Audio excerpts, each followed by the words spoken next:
kira-kira saudara, adakah langkah antisipasi yang perlu dilakukan Indonesia menghadapi perlambatan ekonomi atau bahkan resesi di beberapa negara maju? Pagi ini Kompas Bisnis sudah bersama Fitra Faisal, senior ekonomi Samuel Sekuritas Indonesia, sekaligus akademisi Universitas Indonesia. Selamat pagi, Mas Fitra. Mas Fitra boleh di-unmute audionya, Mas? Oke. Oke, nah ini udah Selamat pagi, kedengeran Bapak suaranya. Stanis. Selamat pagi Mas Fitra. Jadi boleh diberi gambaran dulu Mas, sebenarnya kondisi ekonomi global dengan banyaknya negara yang mulai resesi ini apakah sebegitu mengkhawatirkannya? Ya, sebenarnya kejadian ini sudah bisa diduga ya, karena ini adalah dampak dari the Fed higher for longer stance. Kalau kita lihat bagaimana the Fed dalam beberapa tahun terakhir kan kecenderungannya menaikkan suku bunga dan sampai sekarang masih ditahan di level suku bunga yang tinggi dan pada akhirnya itu menghasilkan apa yang disebut sebagai systemic demand destruction. Jadi global demand itu mengkerut ya secara Oke. sistematis. Dan kita lihat negara-negara maju ini adalah negara-negara yang paling terhubung ya dengan Amerika Serikat dan kemudian paling cepat gitu ya dampaknya. Meskipun Amerika Serikat sendiri sekarang oke-oke saja, bahkan kemarin pertumbuhan ekonomi mereka di atas konsensus. Tapi at the expense of Europeans, at the expense of other developed countries. Nah kalau kita lihat misalnya kenapa sih Inggris misalnya, Inggris memang sudah mengalami kesulitan semenjak beberapa tahun terakhir karena ongkos energi tinggi plus juga tight monetary policy.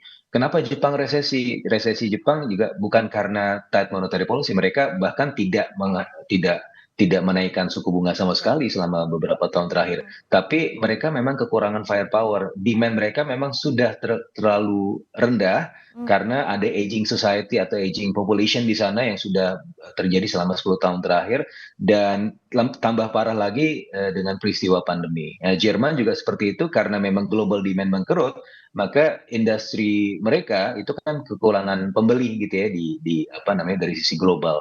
Perancis masih agak mending, kenapa? Karena mereka masih bisa mengandalkan sektor pariwisata dan itu salah satu kuncinya bahwa kita harus mendiversifikasi sumber pertumbuhan ekonomi kita gitu, Mbak Paskalis. Oke, berarti ada global demand yang melambat yang artinya Indonesia kan juga bergantung pada ekspor impor dan perdagangan global ya Mas Fitra. Ini mungkin nggak akan ada dampaknya juga ke negara berkembang atau Indonesia malah? Ya pasti ada dampaknya, tetapi kita lihat apakah dia akan lebih besar dibandingkan dengan yang lain. Kita lihat dulu dari sisi perdagangan internasional. Di sisi perdagangan internasional, untungnya kemarin kita masih surplus 45 kali berturut-turut. Bahkan surplus kita kemarin 2 billion US dollar itu juga cukup bagus untuk menumpuk cadangan devisa kita.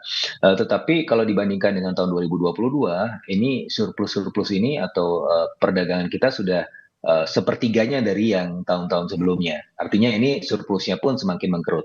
Nah, artinya sumber pertumbuhan ekonomi kita akan semakin terbatas. Nah, untungnya di saat yang bersamaan, domestic demand kita agak cukup meningkat gitu ya dalam konteks itu karena demand kita itu kontribusinya lebih dari 50% dari keseluruhan kontribusi pertumbuhan ekonomi. Jadi kita somewhat muddle through lah dengan segala kondisi itu.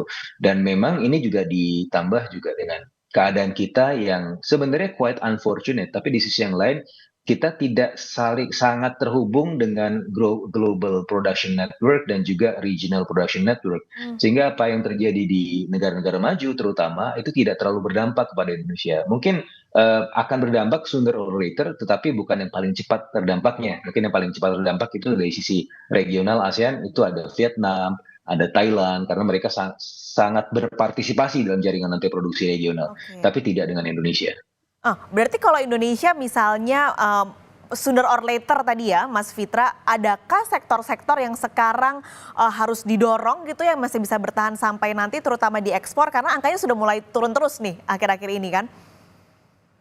Ya, untuk kita bicara ekspor, berarti kan kita harus kemudian menumpuk produksi. Nah, permasalahannya adalah kalaupun kita bisa menumpuk produksi, global demand kan lagi jelek gitu ya. Jadi nanti akan terjadi idle resources, which is pada akhirnya akan menjadi economic cost juga.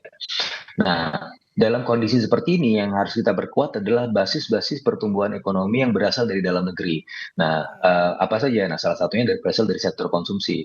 Nah, berarti pemerintah dalam hal ini harus melakukan upaya-upaya yang sifatnya counter cyclical, ya, dari sisi kebijakan pemerintah yang harus agak sedikit ekspansif, ya, Mhm. untuk kemudian memberikan daya dorong terhadap perekonomian.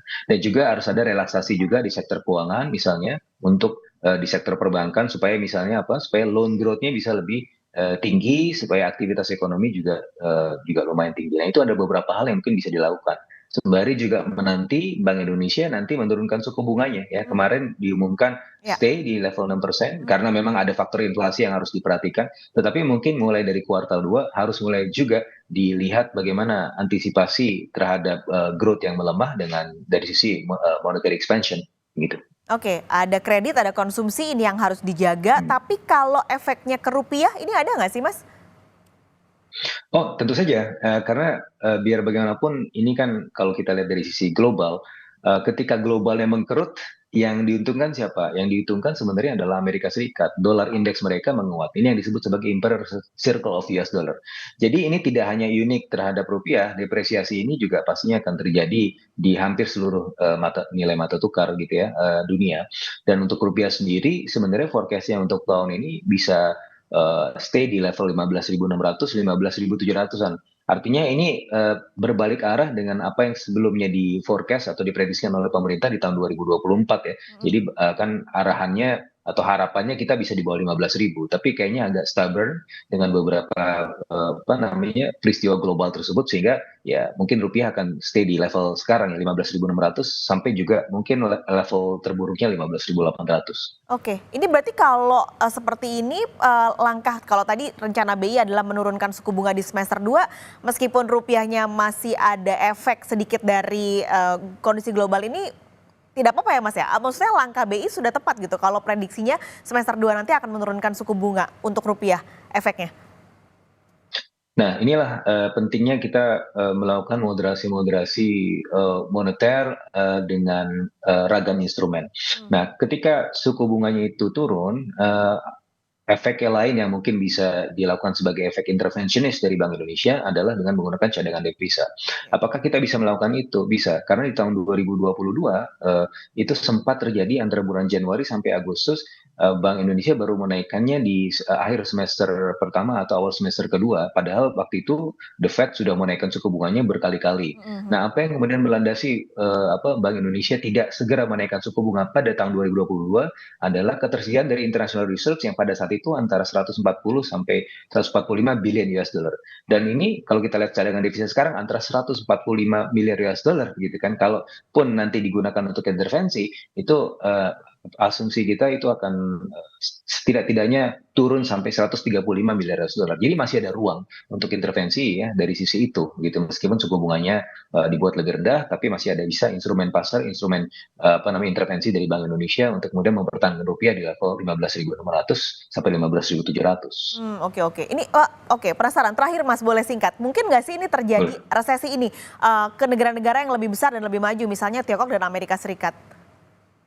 Tiongkok sendiri sebenarnya slowing, is not a recession, tapi mereka slowing. Pertumbuhan ekonomi tahun ini diprediksi 4,5%, memang lebih lambat dibanding tahun lalu 5,2%. Jadi di wilayah Asia saya rasa masih agak jauh ya dari Mmm. resesi karena komponen pertumbuhan kita masih cukup signifikan. Apalagi kalau dari sisi China, yang saya dengar mereka akan mulai secara sistematis mendepresiasi yuannya, yang pada akhirnya akan meningkatkan ekspor mereka, which is good untuk pertumbuhan ekonomi China. Yang kedua, mereka juga kemarin baru memangkas suku bunganya ya, dan ini untuk kemudian memacu sektor propertinya yang sumbangannya sekitar 25% dari GDP. Ah. Jadi saya rasa resesi dari Asia Timur ini agak agak mungkin tidak akan terlalu besar dampaknya. Memang Jepang ya, tapi Jepang memang sudah mengalami pertumbuhan ekonomi rendah sejak beberapa tahun terakhir gitu Mhm. ya. Dan kita harapkan ini China, China meskipun slowing ya, tapi jangan saya rasa untuk resesi belum sampai lah. Oke. Mas Fitra, terima kasih untuk, pandangan dan gambarannya pagi ini di Kompas Bisnis. Sampai ketemu lagi Mas, sehat selalu. Sampai ketemu.